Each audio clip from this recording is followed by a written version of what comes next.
कृष्ण चैतन्य प्रभु नित्यानंद श्री अद्वैत गदाधर शिवासादि गौर भक्तवृंद। हरे कृष्णा कृष्णा कृष्णा हरे हरे, हरे राम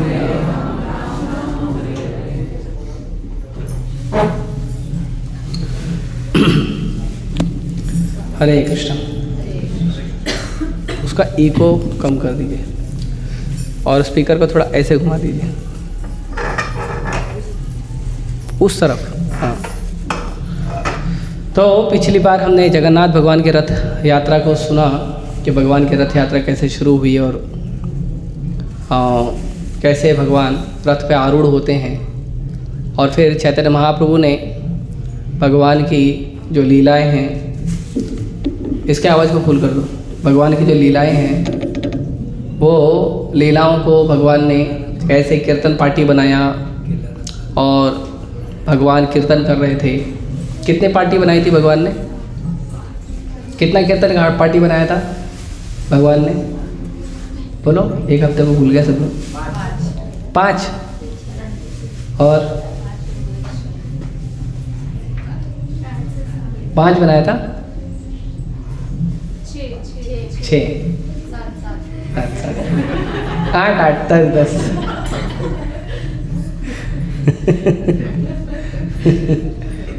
मुख्य 4 कीर्तन पार्टी थी और टोटल 7 कीर्तन पार्टी थी। ठीक है, याद रखना चाहिए। एक बार सुनने में याद नहीं होता है, लेकिन ध्यान देकर सुनेंगे तो थोड़ा थोड़ा याद हो जाता है। ठीक है, एक कीर्तन पार्टी में कितना मृदंग था? 2। करताल 4 करताल 2 मृदंग। तो भगवान कीर्तन कर रहे थे और जो कृष्ण भावनामृत है, जो इस्कॉन है, वो हम लोगों को कीर्तन की सुविधा देने के लिए ही है।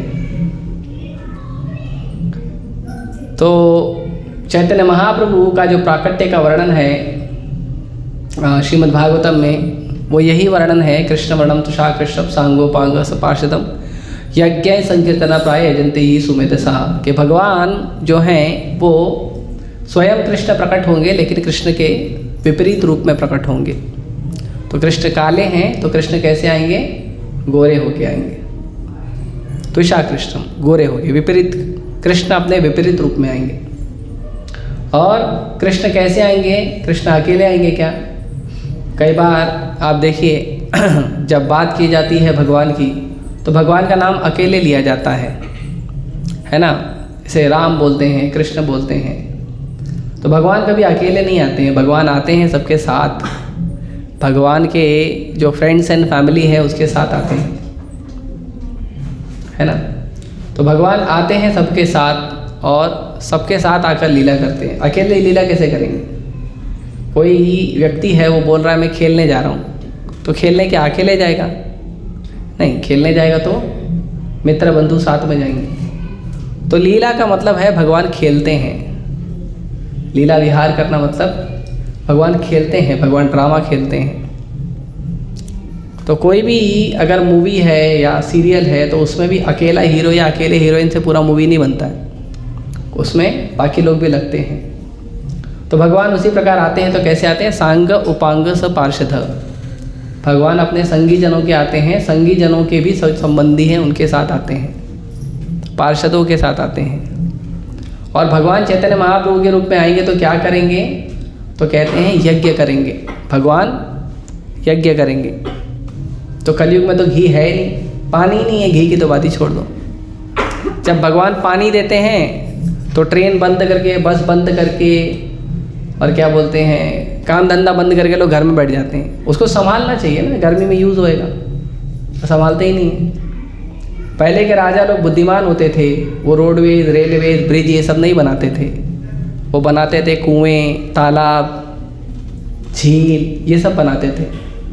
क्योंकि जो बारिश का पानी आ रहा है, भगवान से प्राप्त हो रहा है, उसको जमा करके रखते थे ताकि गर्मी में काम आएगा। जनक महाराज, सीता मैया के जो पिताजी हैं, उनके राज्य में 11 साल बारिश नहीं हुआ था। 11 साल बारिश नहीं हुआ था।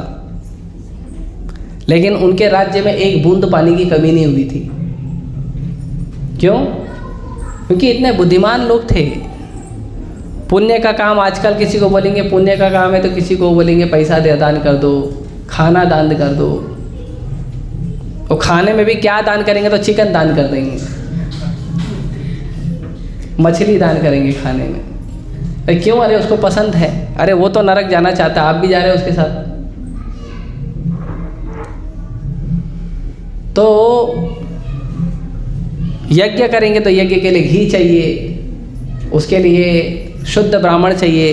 बीत कलयुग में तो तंबाकू खाने वाले ब्राह्मण मिल जाते हैं, हर चौराहे पे तंबाकू खाएंगे, गुटखा खाएंगे। बड़े दुर्भाग्य की बात है, हम देखते हैं मंदिर के अंदर भी बैठ जाते हैं वो लोग तंबाकू खाते हुए। देखा होगा आप लोगों ने, मैंने तो देखा है, बहुत लोग मंदिर के अंदर ही चालू हो जाते हैं। और बताओ, उनका चालू रहता है। तो जो यज्ञ करेंगे तो यज्ञ करने के लिए ना ब्राह्मण है, ना घी है ना, ना शास्त्र प्रॉपरली अवेलेबल है हमारे पास, कैसे यज्ञ करेंगे? तो कहते हैं कौन सा यज्ञ करेंगे? वो घी और तेल वाला, फूल वाला, फल वाला यज्ञ नहीं करेंगे। कौन सा करेंगे? यज्ञ संकीर्तन प्राय, संकीर्तन यज्ञ करेंगे। तो यज्ञ का मतलब नहीं होता है कि कुंड बनाना और कुंड में अग्नि जलाना, उसको यज्ञ नहीं बोलते हैं। यज्ञ लोग गलत समझते हैं कि कभी बोलेंगे यज्ञ कर रहे हैं तो उनको, लोगों के मन में वही छवि आती है, कुंड बनाएंगे, उसको फिर उसके अंदर अग्नि जलाएंगे, लकड़ी डालेंगे, आम का लकड़ी और कौन सा लकड़ी होता है वो डालेंगे, है ना। जिनको नहीं पता है वो नीलांबर प्रो से ट्रेनिंग ले सकते हैं, हमारे जो प्रोग्राम के प्रवर्तक हैं। तो लोगों को लगता है उसको यज्ञ नहीं, उसको हवन बोलते हैं, उसको यज्ञ नहीं बोलते हैं। यज्ञ का मतलब होता है कि कोई भी काम जिससे भगवान यज्ञ पुरुष प्रसन्न हो, उसको यज्ञ कहते हैं। आप राधा राजबिहारी को प्रणाम करोगे, वो यज्ञ है। आप राधा राजबिहारी को देखते हो, वो यज्ञ है। आप राधा राजबिहारी को का प्रसाद खाते हो, वो यज्ञ है। आप राधा राजबिहारी का स्तुति करते हो, वो यज्ञ है। आप राधा राजबिहारी का नाम जप करते हो, हरे कृष्णा कृष्ण कृष्ण हरे हरे, हरे राम राम राम हरे, ये यज्ञ है। आप राधा राजबिहारी के ग्रंथों को पढ़ते हो, श्रीमद् भगवद गीता, श्रीमद् भागवतम, चैतन्य चरितामृत, ये यज्ञ है। आप जाके बाहर लोगों को राधा राजबिहारी का प्रचार करते हो, ये यज्ञ है। तो यज्ञ का मतलब होता है जिससे भगवान यज्ञ पुरुष श्री श्री राधा रासबिहारी प्रसन्न होते हैं, उसको यज्ञ बोलते हैं, उसको यज्ञ कहते हैं। यज्ञ का मतलब नहीं होता है हवन, हवन अलग होता है, यज्ञ अलग होता है। हवन यज्ञ की एक विधि है जो त्रेता युग में भगवान ने प्रकट की थी, वो यज्ञ नहीं है। और हवन के माध्यम से भगवान जो है वो आहुति स्वीकार करते हैं, हमसे वस्तु या भेंट स्वीकार करते हैं हवन के माध्यम से। तो हवन एक माध्यम है भगवान को प्रसन्न करने का, लेकिन यज्ञ का मतलब होता है जिससे भगवान प्रसन्न हो, भगवान यज्ञ पुरुष। तो इसीलिए यज्ञ का मतलब होता है भगवान यज्ञेश्वर, भगवान कृष्ण को प्रसन्न करना। और कौन सा यज्ञ कलयुग में है? संकीर्तन यज्ञ, यज्ञ संकीर्तन प्रायः। तो ये यज्ञ कौन करेगा? तो कहते हैं ये यज्ञ जो सबसे बुद्धिमान लोग हैं पृथ्वी पे, धरती पे, वो करेंगे। जो लोग सबसे ज़्यादा बुद्धिमान हैं वही लोग हरे कृष्ण महामंत्र जप करते हैं, सबसे ज़्यादा बुद्धिमान है। और जो बुद्धू होते हैं वो हरे कृष्ण महामंत्र जप करने वालों को गलत समझते हैं, जप मत करिए। जो प्रभुपाद जी ने जब अमेरिका गए थे तो अमेरिका वियतनाम का युद्ध हो रहा था, तो उस समय बार बार ये प्रश्न चलता था कि पागल कौन है, हु इज़ क्रेजी, है ना।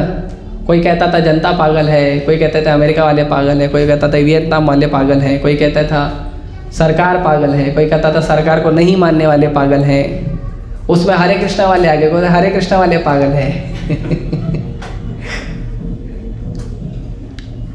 तो इसके लिए प्रभुपाद जी ने एक आर्टिकल लिखा था, हु इज़ क्रेजी। तो उसमें प्रभुपाद जी बताते हैं कि बार बार जन्म मृत्यु लेना है वो तो सबसे बड़ी मूर्खता है ना, वो तो सबसे बड़ा पागलपन है। क्या हमको पता है? अभी देखो, अभी अमेरिका वियतनाम का युद्ध हो रहा है, फिर बाद में और कोई युद्ध होगा, फिर और कोई युद्ध होगा, युद्ध चलते रहते हैं भाई। हमारे आँख के सामने ही 3-4 युद्ध हो गए देशों के, है ना। और हमारे घर में जो होते हैं वो तो रोज़ होते हैं, उसमें तो हम खुद शामिल होते हैं, कभी सहयोगी पार्टी में, कभी विरोधी पार्टी में, है ना। तो युद्ध तो हर जगह होते रहता। तो ये पागलपन है ना, बार बार ऐसे धरती पे आना और ऐसे युद्ध को करना या युद्ध को समझना, इससे बड़ा पागलपन क्या है? बुद्धिमानी क्या है? स्टॉप दिस, रोको इसको।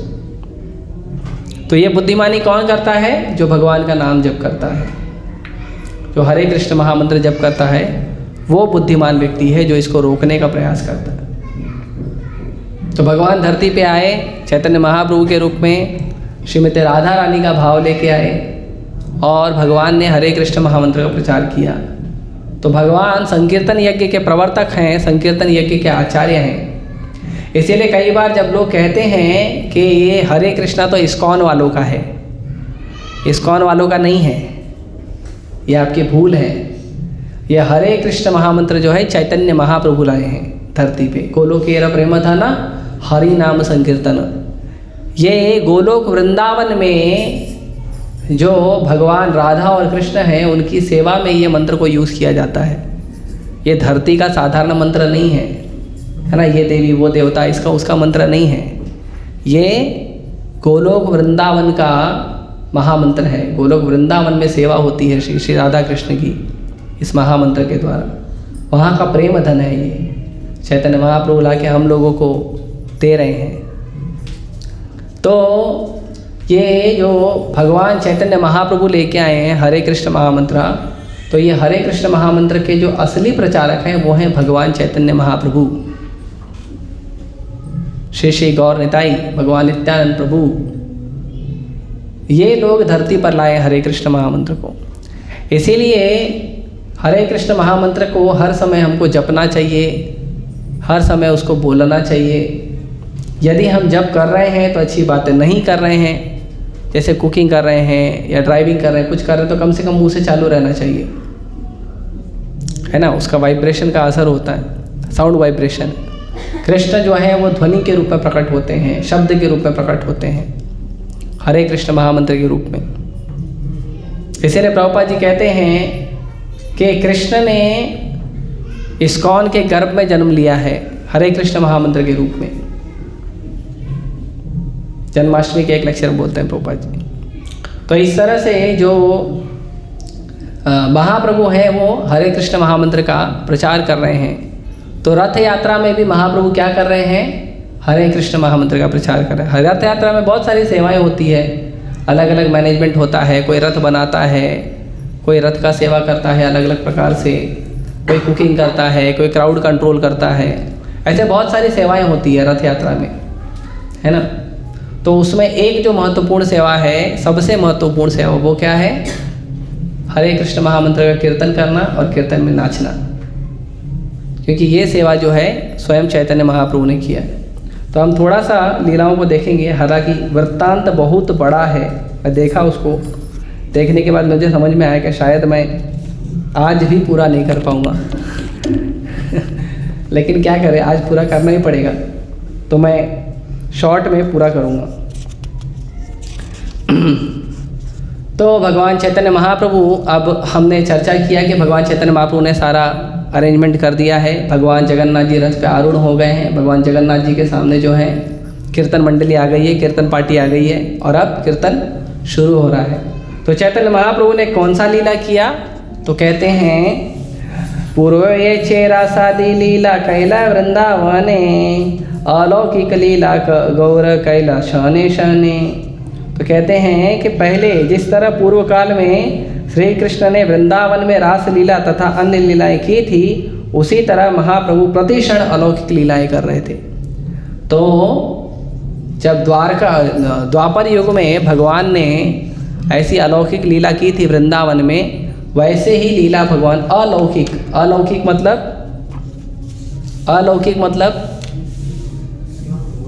मतलब जो लौकिक नहीं है, जो संसारी नहीं है। संसार के लोग जो कार्य करते हैं उसको लीला नहीं कहते हैं, उसको कर्म का बंधन कहते हैं। भगवान जो करते हैं वो कर्म का बंधन नहीं होता है, वो लीला होती है। इतना फर्क है।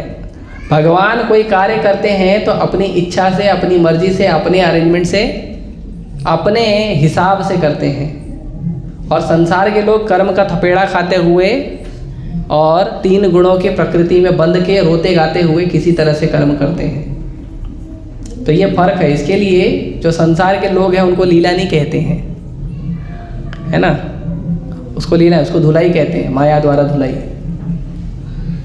लीला मतलब भगवान की लीला, ठीक है। तो जब महाप्रभु ये लीला कर रहे थे तो महाप्रभु की इस लीला को सब लोग नहीं समझ पा रहे थे। केवल कुछ ही भगवान के जो शुद्ध भक्त हैं केवल वही समझ पाते थे। भगवान क्या कार्य करते हैं और क्यों करते हैं ये सब लोग नहीं समझ पाते हैं। भगवान कोई भी कार्य करे उसको समझने के लिए आपके पास दृष्टि होनी चाहिए, भगवान की लीला को समझने की दृष्टि। और वो दृष्टि है या तो आपके पास शास्त्र चक्षु होना चाहिए या तो आपके पास प्रेम चक्षु होना चाहिए। शास्त्र चक्षु मतलब कम से कम शास्त्र की दृष्टि से आपको देखना चाहिए कि भगवान ने क्या किया और क्यों किया। और प्रेम की दृष्टि मतलब भगवान से प्रेम है, भगवान को एक्चुअली तत्व के रूप में आप भगवान को जानते हैं तो उसको प्रेम की दृष्टि बोलते हैं। तो उसमें जो सबसे परफेक्ट है वो है प्रेम की दृष्टि। प्रेम की दृष्टि का मतलब होता है भक्ति का दृष्टि। प्रेम का मतलब नहीं होता सेंटिमेंटल, सेंटिमेंटल को प्रेम नहीं बोलते। तो कुछ लोग एकदम आवेश में आ जाते हैं। मैं बताया था एक बार एक IPS ऑफिसर था, वो IPS ऑफिसर राधा बन के घूम रहा था यहाँ वहाँ, अभी पता नहीं कहाँ गया, चले गया गोलोक वृंदावन। तो वो इधर उधर बन के घूम रहा था, मैं राधा बन गया, मैं राधा बन गया, मैं गोपी बन गया। तो ये जो भाव है, ऐसे ही अपने मन का भाव, भौतिक संसार के कलमश से युक्त होने के बावजूद तो भौतिक भाव है, उसको प्रेम नहीं कहते हैं, उसको भक्ति नहीं कहते हैं। कभी कभी कुछ भक्त आ जाते हैं एकदम जोश में, प्रभु जी आज तो मैं बहुत सारा माला जप करूँगा। अच्छा कितना करोगे? 100 माला तो कर दूंगा, 108 माला करूँगा। दूसरे दिन सो जाता है, क्या हुआ प्रभु जी आज माला नहीं की? नहीं प्रभु जी कल थक गया था ना, 108 कर लिया तो अभी नहीं करूँगा, 1 हफ्ता माला नहीं करूँगा। तो उसको नहीं कहते हैं। भाव का स्तर होता है, जब भावावेश का स्तर होता है वो स्तर होता है रागानु का स्तर। वो स्तर पे व्यक्ति विचार नहीं करता है कि मुझे क्यों करना है, और वो स्तर पे व्यक्ति ऑटोमेटिक कार्य करता है। कार्य रोकना कभी करना रोकता नहीं है, कभी बंद नहीं करता है कृष्ण की सेवा। तो जो भक्त भगवान के ऐसे भक्ति के उन्नत भक्ति के स्तर पे होते हैं वो ही भगवान की लीलाओं को देख पाते हैं और समझ पाते हैं। जो लोग भगवान उन्नत भक्ति के स्तर पर नहीं होते हैं उनको सब कुछ क्या लगता है? भौतिक जैसा लगता है ना। जैसे वो आज एक भक्त, पता नहीं किसी ने उनको छोटा सा क्लिप भेजा था, कोई तो भी रील भेजा था, तो वो भक्त देख रहे थे कल की पिक्चर का, कल की नाम का पिक्चर आता ना, कल की हो गई भी। तो जो कल की पिक्चर है वो कल की पिक्चर का उन्होंने छोटा सा रील भेजा था। तो मैं बोला प्रभु जी क्या देख रहे हो इसमें? तो उन्होंने कहा इसमें बताया जब कृष्ण मर गए थे, कृष्ण के मरने के बाद की जो बातें हैं वो बता रहे थे। तो सुनने में भी कितना ख़राब लगता है कि बता रहे हैं कृष्ण मर गए थे। हाँ, भगवान का शरीर छूट गया, भगवान ख़त्म हो गए, कृष्ण मर गए, अभी कल की पैदा हो जाएंगे। तो क्यों? क्योंकि ये भौतिक दृष्टि है, इसीलिए लोग कहते हैं कृष्ण मर गए, भक्त मर गए। ये सब भौतिक दृष्टि है। आध्यात्मिक दृष्टि में तो साधारण जीव को भी मर गए करके नहीं बोला जाता है। क्या कहा जाता है? पता है क्या कहा जाता है? स्वर्ग तो कोई जाता ही नहीं है।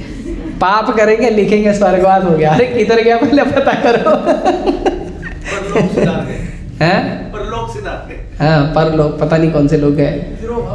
देहांत हो गया कहते हैं। इसके शरीर का अंत हुआ है, इसका अंत नहीं हुआ है। यह आध्यात्मिक दृष्टि है। कोई भी जीव मरता भी है, जो ऐसे कहा जाता है, वो मरना नहीं है, वो क्या है? देह का अंत होना है। यह आध्यात्मिक दृष्टि है कि शरीर खत्म हुआ है, आत्मा जीवित है, आत्मा और कहीं जाएगी तो किसी लोक में जाएगी, परलोक में जाएगी, स्वर्ग लोक, नरक लोक, किधर तो भी जाएगी। तो ये आध्यात्मिक दृष्टि है। इतना फर्क होता है। यदि कोई व्यक्ति भगवान का भक्ति करता है और कोई व्यक्ति भगवान का भक्ति नहीं करता, तो इतना फर्क आ जाता है। भगवान का भक्ति नहीं करने वाला व्यक्ति भगवान को भी बोलता है मर गया, और भगवान का भक्ति करने वाला साधारण जीव को भी बोलता है उसका देहांत हुआ है। इतना फर्क। तो महाप्रभु इस तरह से प्रसन्न होकर उन्होंने नृत्य शुरू किया और प्रेम की तरंगों से पूरे संसार को उन्होंने आप्लावित कर दिया। तो इसका वर्णन अभी कह रहे हैं कि अभी आगे सुनिए कि मैं वर्णन कर रहा हूँ कि भगवान ने कैसे जगन्नाथ भगवान के सामने लीला की, कीर्तन किया। तो जब महाप्रभु नाचते थे तो सातों टोलियाँ मिलकर आ जाती थी मिलके। ये सातों टोलियाँ कौन सी थी? तो श्रीवास, रमाई, रघु, गोविंद, मुकुंद, हरिदास, गोविंदानंद, माधव तथा गोविंद, ये सारे भक्त महाप्रभु के पास आ गए। और महाप्रभु का जब कूदने का मतलब, महाप्रभु क्या है ना, नाचते नाचते एकदम ऐसे हवा में कूदते थे, बहुत ऊंचा कूदते थे, है ना। कभी कभी आपने देखा होगा मंदिर में भी भक्त लोग नाचते नाचते थे कूदने लगते हैं, बहुत तेज़ी से ऊपर कूदते हैं। कभी कभी डर लगता है गिरेगा तो मार्बल का फर्श है, लग जाएगा ना। एक्सपर्ट हो जाते हैं कूद कूद के। तो महाप्रभु करते थे। तो उस समय स्वरूप दामोदर जो हैं वो महाप्रभु के अधीन होकर महाप्रभु के साथ हो लेते थे। और महाप्रभु हाथ जोड़कर नमस्कार करते हुए अपना मुख जगन्नाथ जी की ओर उठाए और इस प्रकार प्रार्थना की। तो महाप्रभु ने क्या किया? सबसे पहले भगवान को प्रणाम किया। ठीक है, भगवान को सबसे पहले जगन्नाथ भगवान को महाप्रभु ने प्रणाम किया। क्या प्रणाम मंत्र है भगवान कृष्ण का? बोलिए, नमो ब्राह्मण्य देवाय गो ब्राह्मण हिताय च जगत हिताय कृष्णाय गोविंदाय नमो नमः। यह भोग लगाने का भी मंत्र है, भगवान कृष्ण को भोग लगाने का। तो इस तरह से भगवान चैतन्य महाप्रभु ने अपनी ही स्तुति कर ली खुद का ही प्रणाम मंत्र बोला जगन्नाथ जी को देख के। ठीक है, और आगे जो है श्रीमद् भागवतम से वर्णन है भगवान का। तो बहुत सुंदर वर्णन है भगवान कृष्ण के लिए। मुकुंदमाला स्रोत में ये वर्णन है, बहुत सुंदर है, लेकिन मैं उतना सुंदर पढ़ नहीं पाऊँगा। मैं ऐसे ही आपको श्लोक के रूप में बताता हूँ। जयति जयति देवो देवकी नंदनोऽसौ जयति जयति कृष्णो वृष्णिवंश प्रदीपः जयति जयति मेघ श्यामलः कोमलांगो जयति जयति पृथ्वी भारनाशो मुकुंदः जयति जन्निवासो देवकी जन्मवादो यदुवर परिसर दोर्भिर्स्नधर्मं स्थित चरवृजिन्नग्न सुस्मित श्रीमुखेन व्रजपुरवनितानां वदनकं देवम्। तो इसका तात्पर्य है, मुकुंदमाला स्रोत 3 और 3 से है और श्रीमद् भागवतम के 10वें स्कंद से है। तो इसका वर्णन है, उन पूर्ण पुरुषोत्तम भगवान की जय हो जो देवकी के पुत्र कहलाते हैं। उन पूर्ण पुरुषोत्तम भगवान की जय हो जो विष्णु वंश के प्रदीपक हैं। उन पूर्ण पुरुषोत्तम भगवान की जय हो जिनके शरीर की कांति नए बादल की तरह है और जिनका शरीर कमल के फूल के समान कोमल है। उन पूर्ण पुरुषोत्तम भगवान की जय हो जो संसार का असुरों के भार से उद्धार करने के लिए इस पृथ्वी पर प्रकट हुए हैं और जो हर एक को मुक्ति दे सकते हैं। उसके बाद भागवतम से है, उसका वर्णन है, भगवान श्री कृष्ण जन निवास हैं, अर्थात समस्त जीवों के परम आश्रय हैं और वे देवकी नंद तथा यशोदानंद भी कहलाते हैं। वे यदुवंश के मार्गदर्शक हैं और वे अपनी बलशाली भुजाओं से समस्त अशुभ वस्तुओं का तथा अपवित्र मनुष्यों का वध करते हैं। उनकी उपस्थिति से वे उन समस्त वस्तुओं का विनाश करते हैं जो चर तथा अचर जीवों के लिए अशुभ वस्तुओं का विनाश करते हैं। उनका हंसमुख आनंददायक मुख वृंदावन की गोपियों की कामेच्छाओं को बढ़ाने वाला है। वे विजयी हों और सुखी हों। और इसके बाद चैतन्य महाप्रभु जो साधारण जीव का या भगवान के भक्तों का जो मुख्य उद्देश्य है उसके बारे में एक श्लोक कहते हैं। ना हम विप्रो न च नरपतिर न अपि वैश्यो न शूद्रो न हम वर्णी न च गृहपतिर न वनोस्तो यतो वा किंतु प्रोक्ता निखिल परमानंद पूर्णामृताब्धेर कोपी भर्तुर्पद कमलो दास दासानुदास। तो भगवान चैतन्य महाप्रभु कह रहे हैं, न तो मैं ब्राह्मण हूँ, न क्षत्रिय हूँ, न वैश्य हूँ, न शूद्र हूँ, न ही मैं ब्रह्मचारी गृहस्थ वानप्रस्थ या सन्यासी हूँ। मैं तो गोपियों के भर्ता भगवान श्री कृष्ण के चरण कमलों के दास का भी दास हूँ। वे अमृत के सागर के तुल्य हैं और विश्व के दिव्य आनंद के कारण स्वरूप हैं। वे सदैव तेजोमय रहते हैं। तो ये भगवान के लिए श्लोक जो है चैतन्य महाप्रभु ने किया। और इस तरह से प्रणाम करके भगवान चैतन्य महाप्रभु बादलों जैसी गर्जना करते हुए और चक्र जैसे चक्र लगाते हुए उछल के और कूद कर नाचना शुरू कर दिए। तो भगवान कैसे लग रहे थे? जैसे अग्नि का कोई पुंज होता है ना, जैसे अग्नि होती है ना, अग्नि का कोई गोला, उसको तेज घुमा तो कैसा दिखता है, ऐसे भगवान चैतन्य महाप्रभु दिख रहे थे। ऊंचा ऊंचा उछल कूद रहे थे, चक्र की तरह घूम रहे थे और उनका शरीर वैसे ही पीला है तो अग्नि की तरह एकदम महाप्रभु दिख रहे थे, अग्नि के पुंज की तरह। और नाचते समय भगवान जहाँ भी पैर रखते थे, जहाँ भी पर्वतों पे, जहाँ भी धरती पे पैर रखते थे और नाचते गाते थे तो ऐसा लगता था पूरा डगमग जैसा हो रहा है। और भगवान जब नाच रहे थे तो उनके शरीर में विविध प्रकार जो विकार उत्पन्न होते हैं आध्यात्मिक आनंद के, वो विकार उत्पन्न हो रहे थे। कभी उनके रोंगटे खड़े हो जाते, कभी उनको पसीना आने लगता, कभी महाप्रभु रोते थे, कभी उनको कांपने लगते थे महाप्रभु, कभी उनके शरीर का रंग बदल जाता था, उनके शरीर में विवशता होती थी, गर्व होता था, हर्ष होता था और दैन्यता के लक्षण प्रकट होते थे। तो ये सारे लक्षण प्रकट होते हैं जब हम भगवान के आनंद से आप्लावित हो जाते हैं, ये सारे लक्षण। लेकिन ये सारे लक्षण को आर्टिफिशियल प्रकट नहीं करना चाहिए, है ना, आर्टिफिशियल नहीं प्रकट करना चाहिए। कभी कभी हम इमोशनल हो जाते हैं तो भगवान के सामने जप करते करते रोते हैं, पर उसका मतलब नहीं है कि हमको असली में जो है कृष्ण प्रेम प्राप्त हो गया है। नहीं, ये सारे लक्षण होते हैं जब व्यक्ति सच में भगवान की भक्ति में, भगवान के आनंद में शुद्ध भक्ति के लक्षण प्रकट करता है। तो ये सारे विकार जो भगवान ने प्रकट किए वो विकार होते हैं। तो चैतन्य महाप्रभु कभी कभी नाचते थे, नाचते हुए कभी कभी ऊंचा एकदम उठते थे और फिर क्या करते थे, ऊपर से ऐसे ही गिर जाते थे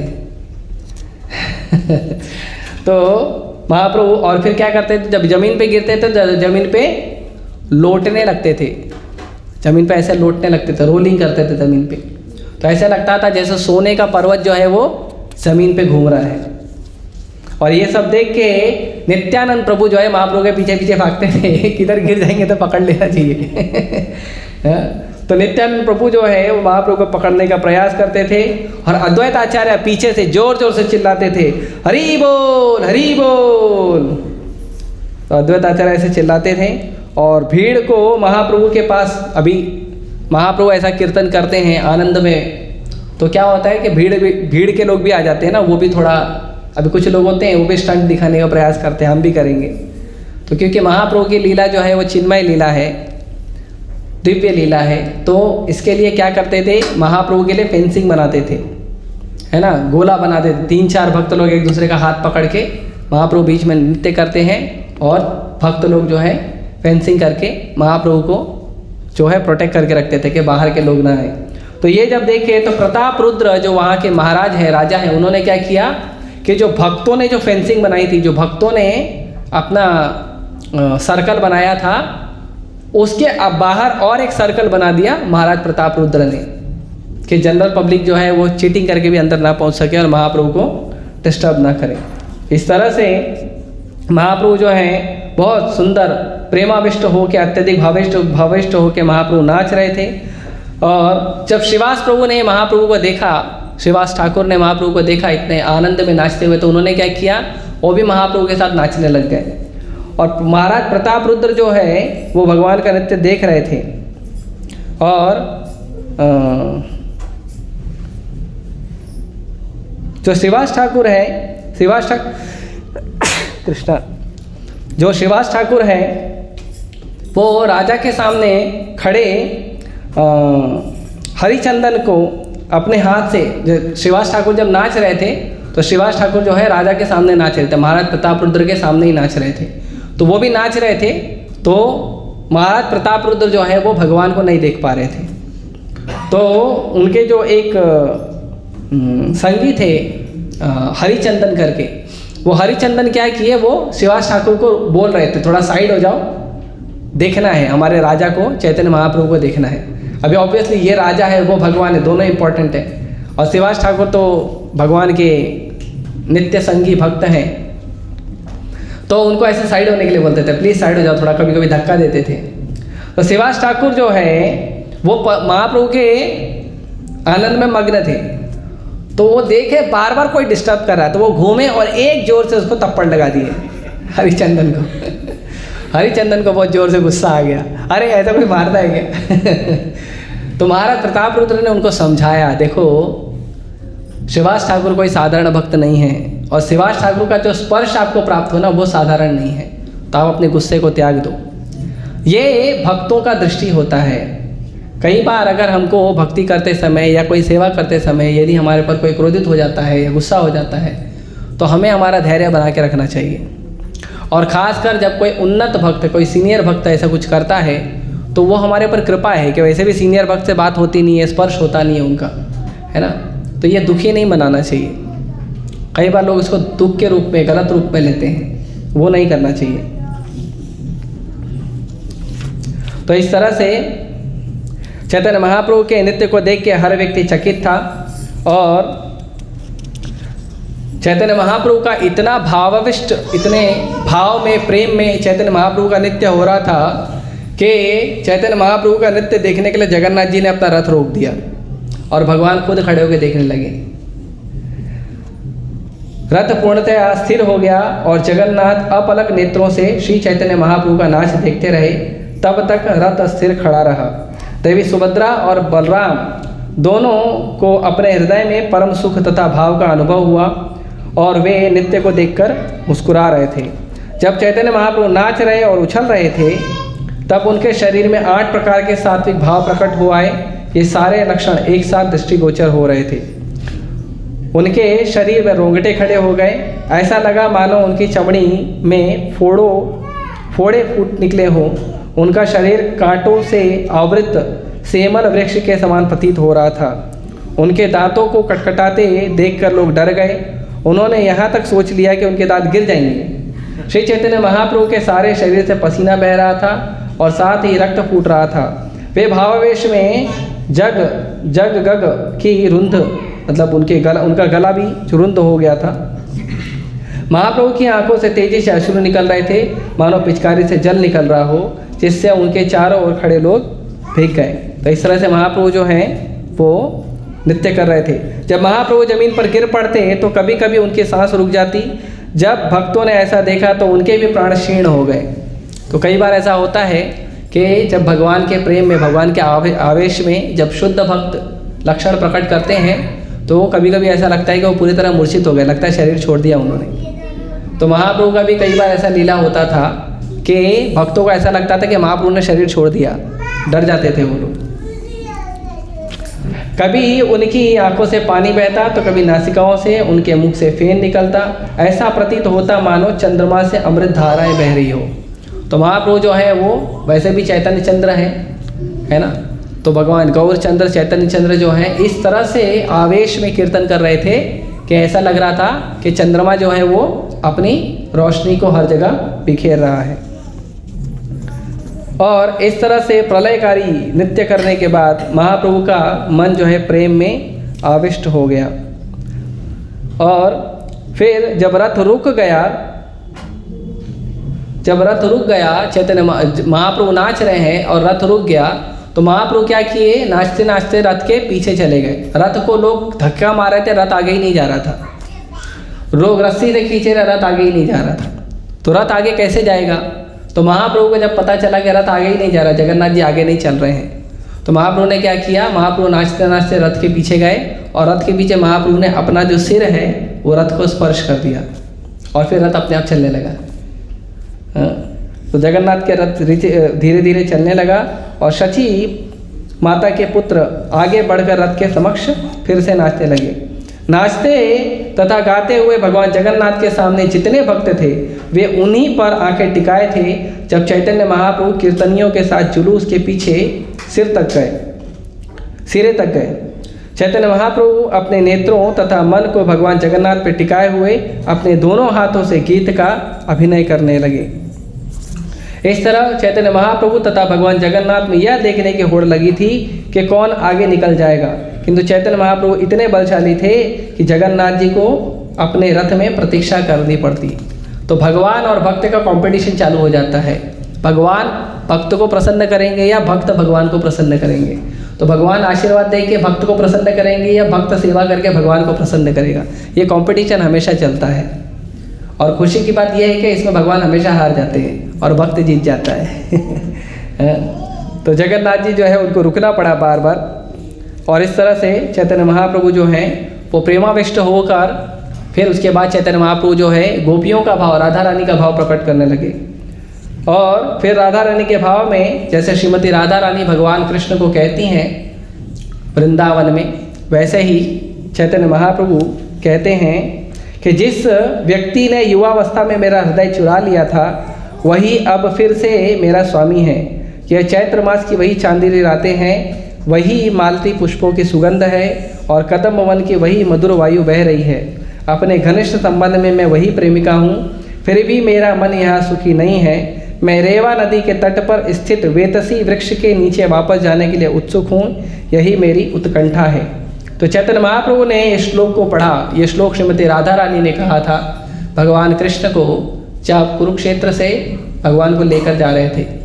तो राधा रानी ने कहा मैं वही राधा हूँ और तुम वही कृष्ण हो, लेकिन यहाँ पे आनंद नहीं आ रहा है।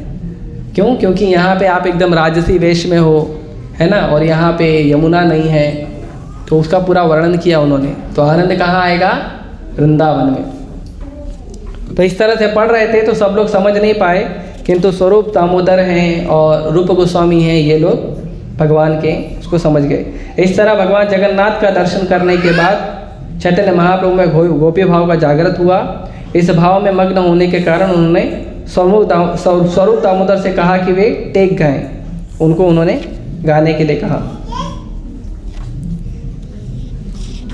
और फिर भगवान आगे कहते हैं कुरुक्षेत्र में लोगों की भीड़ है, उनके हाथी घोड़े तथा घर घर करते रथ हैं, किंतु वृंदावन में फूलों के बाग हैं, उनमें मधुमक्खियों की गुंजार तथा पक्षियों की चहचहाट सुनी जा सकती है।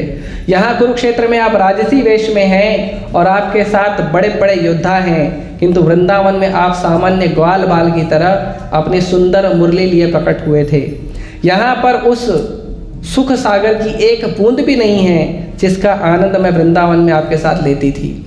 तो ये महाप्रभु बोल रहे हैं। अतएव मैं आपसे प्रार्थना करती हूँ कि आप वृंदावन आएं और मेरे साथ लीला विलास करें। यदि आप ऐसा करेंगे तो मेरी मनोकामना पूरी हो जाएगी। तो इस तरह से भगवान जो है राधा रानी का भाव जगन्नाथ जी को प्रकट कर रहे हैं। भगवान जो है अपने आप को राधा रानी का स्तर देते हैं और जगन्नाथ जी को कृष्ण का स्तर दे रहे हैं और उनको कुरुक्षेत्र से लेकर वृंदावन ले जाने का बात कर रहे हैं। तो नाचते हुए श्री चैतन्य महाप्रभु ने निम्नलिखित श्लोकों को पढ़ना शुरू किया, जिसका आस्वादन उन्होंने स्वरूप दामोदर गोस्वामी के साथ किया। तो कुछ श्लोक उन्होंने पढ़े, मैं कुछ श्लोकों को पढ़ूंगा, सब श्लोकों को नहीं। तो गोपियों ने इस प्रकार कहा, जो श्रीमद् भागवतम का श्लोक है, दशम स्कंद के 82 अध्याय का 48 नंबर श्लोक है। हे कमलनाभ, जो लोग भौतिक संसार रूपी गहरे कुएं में गिर चुके हैं, उनके लिए आपके चरण कमल ही एकमात्र आश्रय हैं।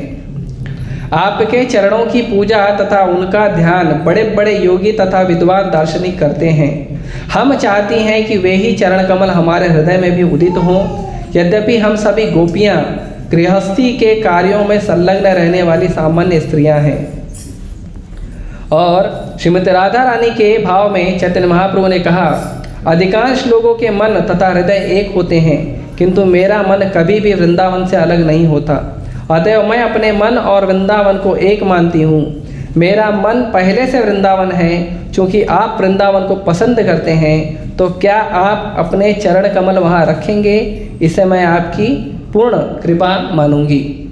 तो यहाँ पे एक श्लोक जो है वो गोपियों द्वारा और दूसरा श्लोक श्रीमती राधा रानी का वर्णन किया गया है कि भगवान जो है वो सभी जीवों के रक्षक हैं और सभी जीवों को भौतिक संसार से बचाने का एकमात्र तरीका क्या है? भगवान कृष्ण के चरण कमलों का शरण लेना। यदि लोग भगवान के चरण कमलों की शरण नहीं लेंगे तो उन्हें भौतिक संसार से मुक्ति नहीं मिलेगी और हमेशा दुखी रहेंगे। तो गोपियाँ कहती हैं कि हमें भी उन चरण कमलों का ध्यान करना है और वो कहती हैं कि हम गृहस्थ हैं लेकिन फिर भी आप हमें कृपा करिए। और राधा रानी कहती हैं कि मेरा मन जो है वो वृंदावन है। आगे, हे प्रभु कृपया मेरी सच्ची विनती सुने। मेरा घर वृंदावन है और मैं वहाँ आपका सानिध्य चाहती हूँ, किंतु यदि मुझे सानिध्य नहीं मिला तो मेरा जीवन दूभर हो जाएगा। और इस तरह से जो है श्रीमती राधा रानी ने कई सारे श्लोक बोले थे भगवान की प्रसन्नता के लिए। तो वो सारे श्लोकों को चैतन्य महाप्रभु यहाँ पे रिपीट करते हैं।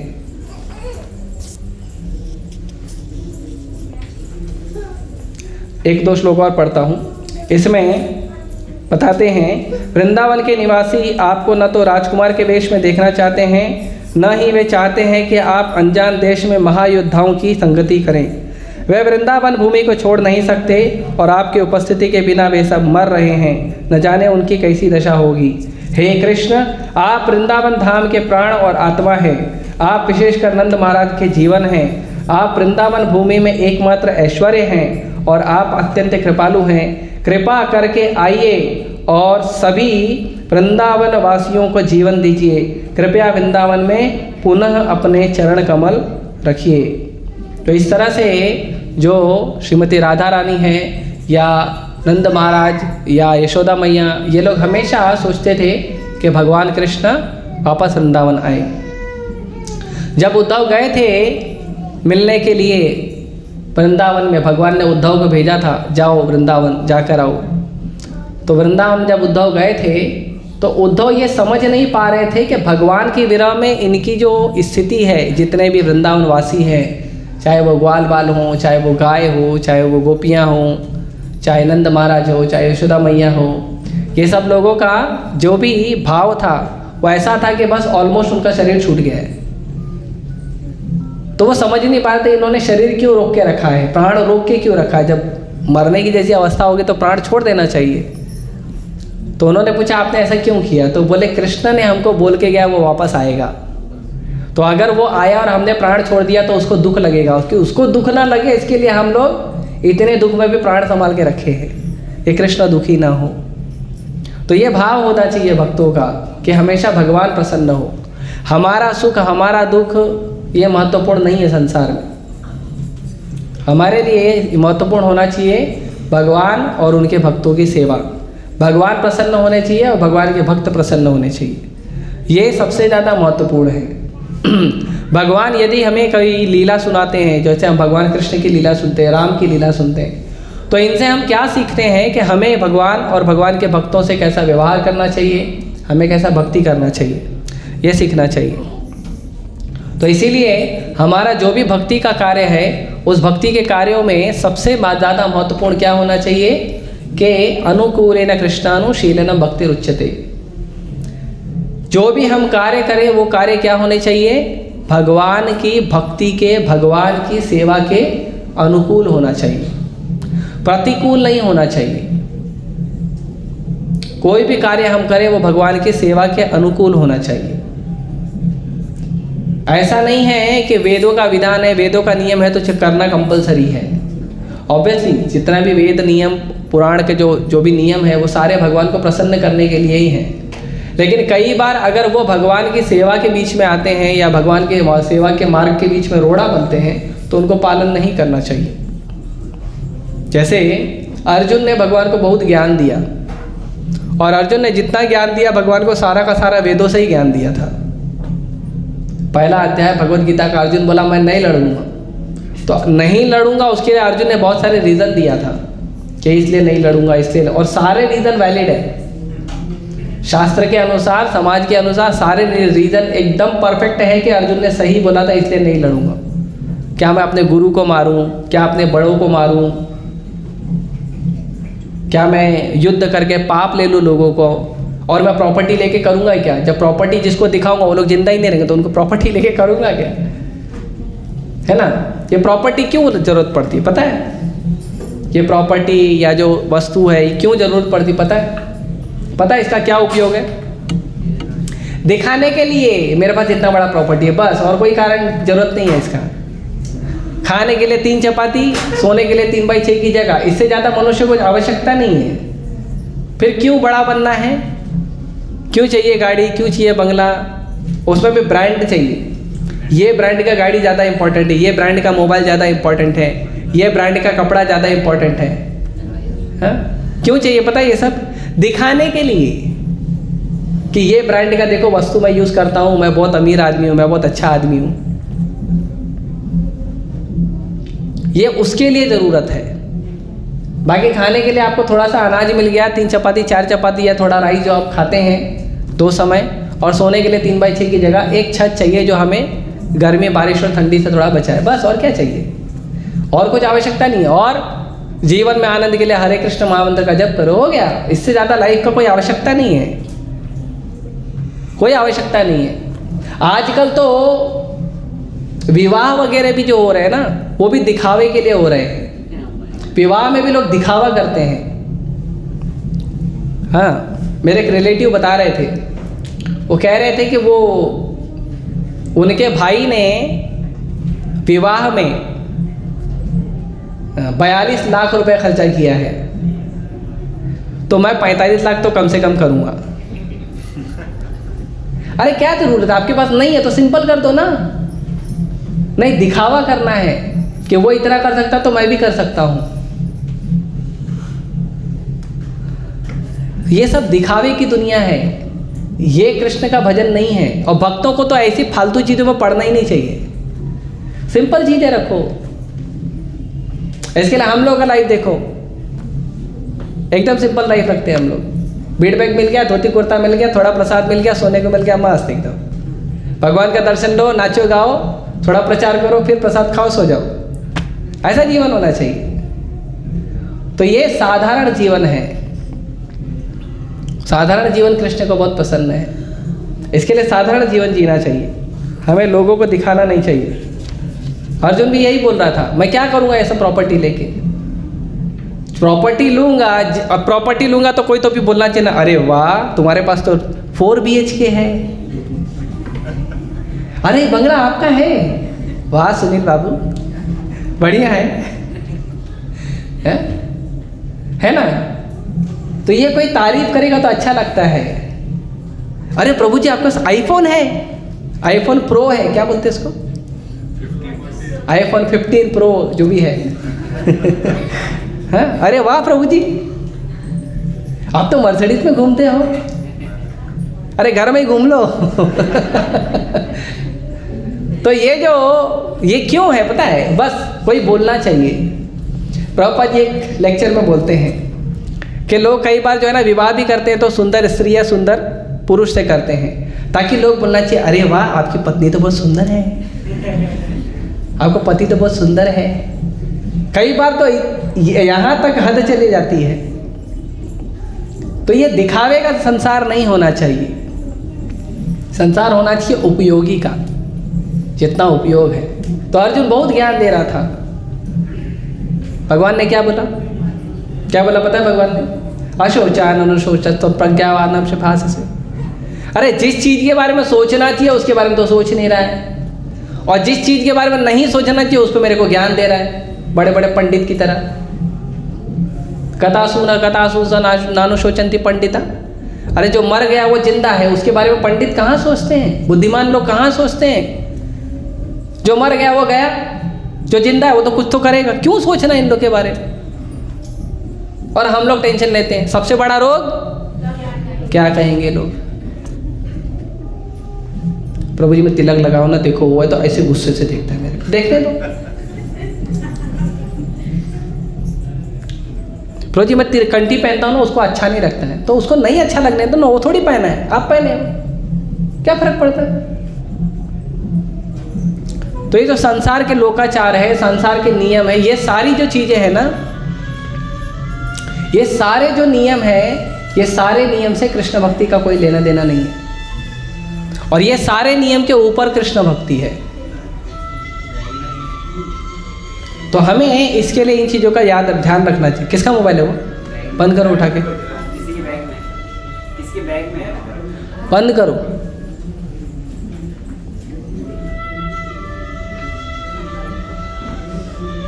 किसका बैग है वो? मोबाइल में पता नहीं किसका है। विशाल ब्रो अपने हाथ में रखो, कोई पूछेगा तो मेरा नाम बोलना। उनका है? अपना रिंगटोन भी पता नहीं होता है। माया इतना तकलीफ देती है कि अपना रिंगटोन भी भूल जाता है आदमी। नहीं कोई बात नहीं, हम समझ सकते हैं। इस बात को हम समझ सकते हैं। कोई नहीं समझता, हम तो आपके अपने हैं, समझ सकते हैं। हम जानते हैं माया इतना तकलीफ देती है, और ख़ासकर अगर माया घर में हो तो दिन रात मिलता है। तो ये जो जितने नियम हैं, कानून हैं, वेदों के, शास्त्रों के, समाज के, ये सारे कानून या कानून नहीं, या जो कुछ धर्म है, कुछ अधर्म है, कुछ पाप है, कुछ पुण्य है, ये सारी जो चीज़ें हैं, वो सारी चीज़ों में ध्यान रखना है कि अगर कोई वस्तु कृष्ण के अनुकूल है तो सही है, कृष्ण की सेवा के अनुकूल है तो सही है, और कृष्ण की सेवा के अनुकूल नहीं है तो गलत है। ये इंपॉर्टेंट है। अनुकूल है ना कृष्णानु। इसलिए कई बार लोग उपाधि लेके घूमते हैं, मैं भक्त हो गया, मैं बड़ा भक्त हो गया, मैं ब्राह्मण हूँ, मैं क्षत्रिय हूँ, मैं ब्रह्मचारी हूँ, मैं सन्यासी हूँ। कई बार लोग पद लेके घूमते हैं। तो रूप गोस्वामी कहते हैं सर्वोपाधि विनिर्मुक्तम, सारे उपाधि पहले छोड़ दो। मैं इंडियन हूँ, मैं अमेरिकन हूँ, मैं जापानीज हूँ, मैं मनुष्य हूँ, मैं राजपूत हूँ, मैं क्षत्रिय हूँ, मैं डॉक्टर हूँ, इंजीनियर हूँ, ये सब उपाधि है। सबसे पहले कृष्ण का भक्ति करना है, तो कृष्ण का भक्ति करने के लिए सबसे पहले है अपनी उपाधि छोड़ दीजिए। मैं क्या हूँ? मैं कृष्ण का सेवक हूँ, बस। मैं कृष्ण के सेवक का सेवक हूँ, बस। यह वृंदावन भाव है। वृंदावन में चाहे गोप बाल हो, चाहे गोपियाँ हो, चाहे राधा रानी हो, चाहे यशोदा मैया हो, चाहे नंद महाराज, सब क्या है? कृष्ण के सेवक हैं। और सबका एक ही भाव रहता है कि कैसे कृष्ण को प्रसन्न करें, बस। सही क्या है, गलत क्या है, वो कृष्ण वो नहीं देखते हैं। जैसे एक उदाहरण देता हूँ, कल मैंने भागवतम क्लास में दिया था, आप में से कुछ लोग ने सुना होगा, रिपीट करता हूँ, कई लोग ने नहीं सुना। तो भगवान एक बार खेलने गए थे जंगलों में, वृंदावन के वनों में खेलने गए थे। तो भगवान जब खेलने गए तो वहाँ पे भगवान के मित्रों ने कहा भगवान को भूख लगी है, हमको कुछ हो क्या हो सकता है। उस दिन टिफ़िन जल्दी ख़त्म कर दिया होगा, टिफ़िन लेके जाते थे सब लोग, बाहर से कुछ खरीद के नहीं खाते थे, बड़ा पाव, समोसा पाव। अब आप बोलोगे प्रभु जी उस समय बाहर कोई दुकान लगाता ही नहीं था, क्योंकि उस समय के लोग बुद्धिमान थे कि घर का खाना खाना चाहिए, इसीलिए बाहर दुकान नहीं लगाते थे। ये जो दुकान का सिस्टम है ना, होटल का सिस्टम, ढाबे का सिस्टम, ये सब वैदिक काल का सिस्टम नहीं है। ये सब अंग्रेजों ने, मलेच्छों ने लाया हुआ सिस्टम है, और हम लोग फॉलो करते हैं। वैदिक सिस्टम नहीं है। हाँ, यहाँ तक कि मैंने सुना है कि पहले जब लोग गांव से निकलते थे तो दूर दूर तक जाते थे, तो सूखा चना और वो गुड़ वो सब बांध लेते थे एक गठरी के अंदर, उसी को लेके घूमते थे।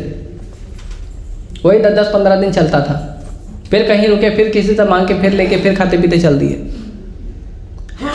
वो होटल में नहीं जाते थे, होटल में credit card, debit card, cash, online पे करके होटल में रुक के खाओ, सिस्टम नहीं था। और वो अच्छा सिस्टम नहीं है। ज़्यादा से ज़्यादा होता था तो भोजशाला होती थी कि भगवान का महाप्रसाद रखा जाएगा, लोग आएंगे फ्री में प्रसाद पाके जाएंगे, ये सिस्टम होता था। होटल, रेस्टोरेंट, ढाबा, ये सब नहीं होता था। क्योंकि उसमें जो लोग कुकिंग करते हैं उनका चेतना ऑलरेडी बहुत कम होता है, उनका चेतना खाली पैसे कमाने का होता है। तो हम लोग खाते तो हमारा भी चेतना क्या हो जाता है। और जो हम लोग पैकेट फूड खरीदते हैं ना, पैकेट फूड में प्रिजर्वेटिव होता है। प्रिजर्वेटिव क्या करता है, किसी भी चीज़ को ख़राब होने नहीं देता है। मतलब उसका कोई भी जो खाने का पदार्थ है, वो खाने के पदार्थ की जो गति होती है, जो गति होती है ना कि धीरे धीरे वो मैच्योर होगा और फिर ख़राब होगा, वो गति को रोक देता है। और वो प्रिजर्वेटिव गया आपके पेट में, तो आपके पेट का भी जो सिस्टम है उसको रोक देता है, वो स्लो कर देता है। इसके लिए आजकल के बच्चे, उनको बोलो खाना खाने तो इतना सा चावल खाएंगे, आधा रोटी खाएंगे। क्यों? क्योंकि बचपन से हम लोग ने उनको पैकेट फूड खिलाया है, कुरकुरे और चिप्स और पता नहीं क्या क्या खिलाते रहते हैं। सब में प्रिजर्वेटिव होता है। कोई भी पैकेट फूड आप देखोगे ना, उस पर प्रिजर्वेटिव लिखा होता है। तो हमको क्या है, हमको इजीली मिलता है, फट से खरीद के खिला देते हैं। अगर आपको प्रिजर्वेटिव करना है तो तेल में फ्राई करके, घी में फ्राई करके कुछ सामान बना करके, कुछ चूड़ा है या कुछ खाने का सामान है, उसको बना करके रखना चाहिए। उसको रखोगे ना, वो ख़राब नहीं होता, 15-15 दिन, महीना ख़राब नहीं होता है। तो ये आदत मैंने देखा भक्तों के अंदर भी है, जो अच्छी आदत नहीं है। तो ये सब नॉन वैदिक चीज़ों को दूर करना चाहिए, धीरे धीरे कम करना चाहिए। बेस्ट है पराठे बना लो, 2-3 दिन तक खराब नहीं होंगे, 2-3 दिन का जर्नी ऐसे ही निकल जाएगा, कोई चिंता की ज़रूरत नहीं होगी। और अभी तो कोई ऐसा नहीं है कि महीनों महीनों ट्रैवलिंग करता है, यूपी से मुंबई आ रहा है महीनों ऐसे गठरी लेके, कोई करता नहीं ना है। कोई महापुरुष प्रणाम करूँगा नहीं ना, कोई नहीं करता। सब ट्रेन में बैठ के आते हैं, 2-3 दिन का जर्नी करते हैं, 2-3 दिन का अच्छा जो प्रसाद है वो बना के मिल सकता है। तो ये सब जो है हमको ध्यान रखना चाहिए। भक्ति करने का मतलब होता है कृष्ण के अनुकूल होकर कार्य करना। खाने पीने में भी कृष्ण के अनुकूल होना चाहिए, कपड़े पहनने में कृष्ण के अनुकूल होना चाहिए। तो भगवान का वहाँ पे तो कोई होटल ढाबा था नहीं, तो ग्वाल बाल बोले कि भूख लगी है, तो भगवान ने ग्वाल बाल को बोला कि जाओ, पास में ना कुछ ब्राह्मण लोग यज्ञ कर रहे हैं, आप जाओ और उन ब्राह्मणों को बोलो कि कृष्ण बलराम आए, उनको भूख लगी है। कृष्ण बलराम नाम तो सुपर फेमस नाम है। तो वो गए और ब्राह्मणों को उन्होंने कहा कि कृष्ण बलराम आए हैं, भूख लगी है, और बहुत कुछ बोला। ब्राह्मण लोग स्वाहा स्वाहा स्वाहा उसी में व्यस्त थे, कुछ जवाब ही नहीं दिया ब्राह्मणों, कुछ रिस्पॉन्स नहीं दिया, देखा भी नहीं। भक्तों को अच्छा नहीं लगा, क्या करें, वापस आ गया। बोले वो लोग तो इज्जत ही नहीं दी हमको छोटा बच्चा समझ के छोड़ दिया, भूल गया हमको। तो भगवान बोले ठीक है, एक काम करो, अब ब्राह्मणों के पास मत जाना, अब उनकी पत्नी के पास जाओ, ब्राह्मण पत्नी के पास। तो बोले अभी गया, अभी वापस जाएंगे तो मार पड़ेगी। भगवान बोले आप जाओ, चिंता मत करो। तो वो गए, तो उन्होंने जाके ब्राह्मण की पत्नियों को कहा कि कृष्ण बलराम आए, उनको भूख लगी, बस इतना ही बोला। और ब्राह्मण की पत्नियों ने क्या किया कि जो भोग यज्ञ के लिए रखा हुआ था वो भोग को उठा के लेके चलना शुरू कर दी। तो कई लोगों ने रोका, घर के लोगों ने रोका, कहाँ जा रहे हो, ये अनर्थ है, अपराध है। पहला तो अपराध है कि यज्ञ के लिए जो भोग रखा है वो किसी को उठा के देना है, पहला अपराध है। यज्ञ में भोग लगेगा फिर उसके बाद बटेगा ना, तो वो प्रसाद होता है। पहला अपराध यज्ञ का भोग जो उसको उठा के देना। दूसरा, पहले के समय पे स्त्रियां नहीं जाती थी घर के बाहर, तो दूसरा अपराध। उसके बाद पति रोक रहा है, पिता रोक रहा है, पुत्र रोक रहा है, रुक ही नहीं रही, सीधा चलो, सब सामान उठा उठा के लेके चली कृष्ण के पास। और चले गए, रुका नहीं कोई, सब माता जी चले गए कृष्ण के पास। और कृष्ण के पास गए, उनको बढ़िया एकदम बढ़िया तरीके से भगवान कृष्ण, ग्वाल बाल सबको एकदम पूरा फीस्ट प्रसाद खा के हो गया। फिर भगवान बोले अभी हो गया, अभी जाओ आप लोग। माता जी लोग बोले क्या बात कर रहे हो आप, अब हम घर में जाएंगे तो हमको स्वीकार कौन करेगा, हम तो सब छोड़ के आ गए, पति को भी छोड़ दिया, पिता को भी छोड़ दिया, पुत्र को भी छोड़ दिया, आपके लिए आ गए, तो आप हमको त्यागो मत।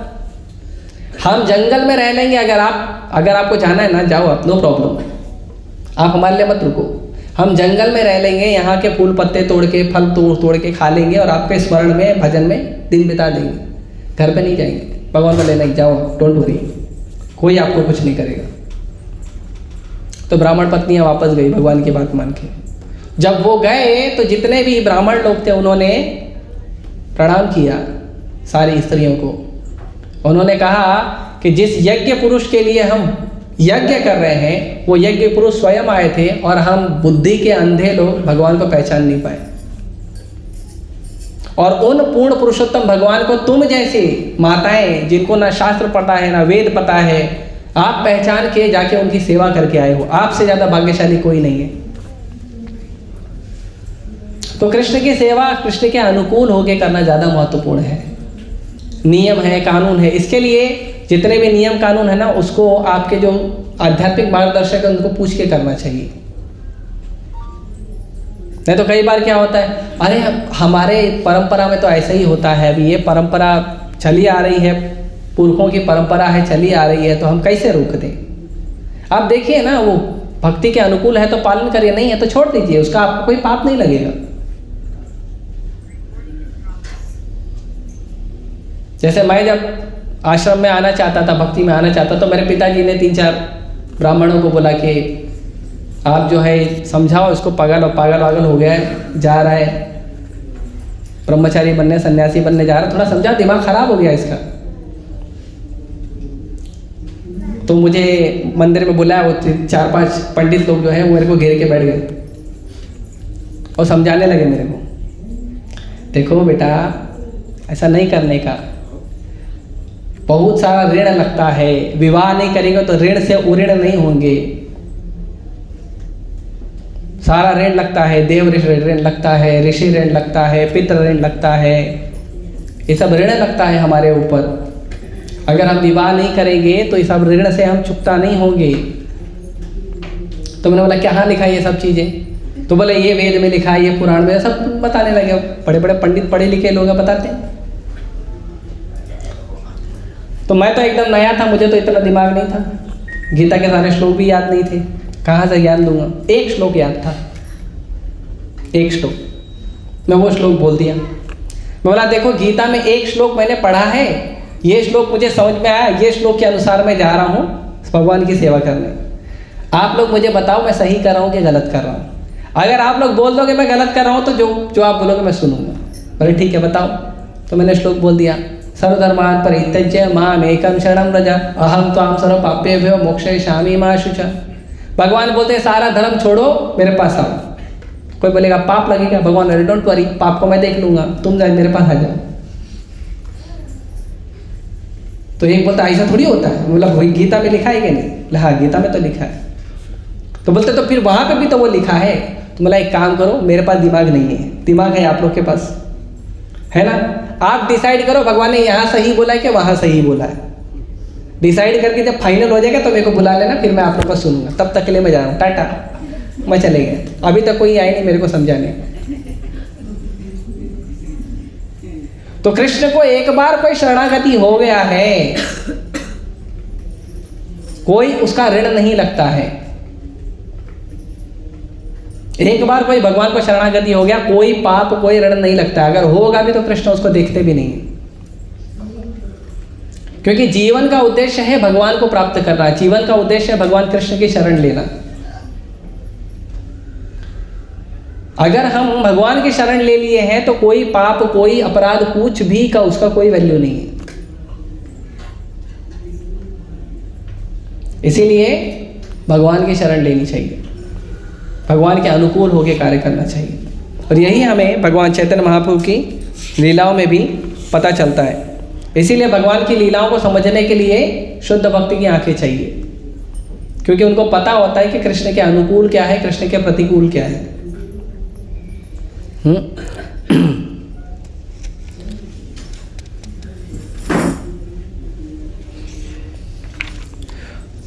तो इस तरह से कई सारे वार्तालाप होते हैं।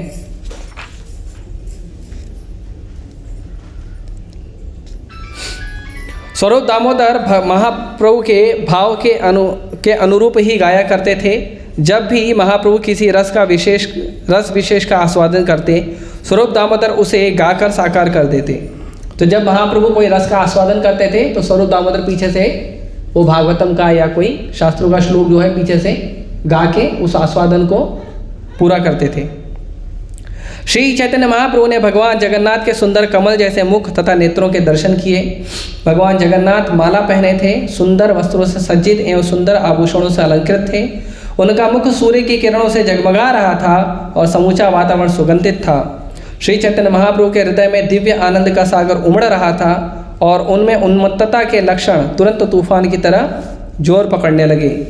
दिव्य आनंद की उन्मत्तता से विविध भावों की तरंगें उत्पन्न हुई। ये भाव युद्ध करते हुए प्रतिद्वंदी सैनिकों जैसी प्रतीत हो रही थी।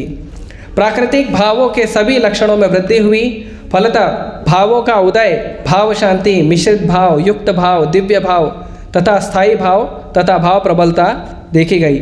श्री चैतन्य महाप्रभु का शरीर दिव्य हिमालय पर्वत जैसा लगने लगा, जिसमें भावों के पुष्पित वृक्ष उगे हों और ये सारे वृक्ष खिल रहे हों। इन सारे लक्षणों को देखकर हर एक के मन में तथा चित्त आकृष्ट हो रहे थे। महाप्रभु ने हर एक के मन को दिव्य भगवत प्रेम रूपी अमृत से सींच दिया। तो जब कोई भी भक्त, आप देखिए मंदिर में भी जब कोई कीर्तन होता है या जगन्नाथ भगवान के रथ के सामने जब लोग चलते हैं, कीर्तन होता है, तो उसमें नाचना चाहिए खुश होके, आनंद में। आप देखेंगे उसका जो आनंद है ना, वो बहुत दिव्य आनंद होता है ना। ऐसे कई लोग ऐसे ही चलते रहते हैं, ऐसे नहीं चलना चाहिए, थोड़ा नाचना चाहिए, कीर्तन करना चाहिए, तो उसमें हमको आनंद प्राप्त होता है। और जब हम नाचते हैं, कीर्तन करते हैं, तो हमको देखकर देखने वालों को आनंद प्राप्त होता है। इसके लिए करना चाहिए। इसके लिए मंदिर में भी कई लोग आते हैं, कई बार लोग बोलो आइए थोड़ा नाच, अरे आप ना, आप करो, हम नहीं करेंगे। अरे कब तक ऐसी दुखी आत्मा ऐसे खड़े रहोगे, आओ नहीं आते लोग।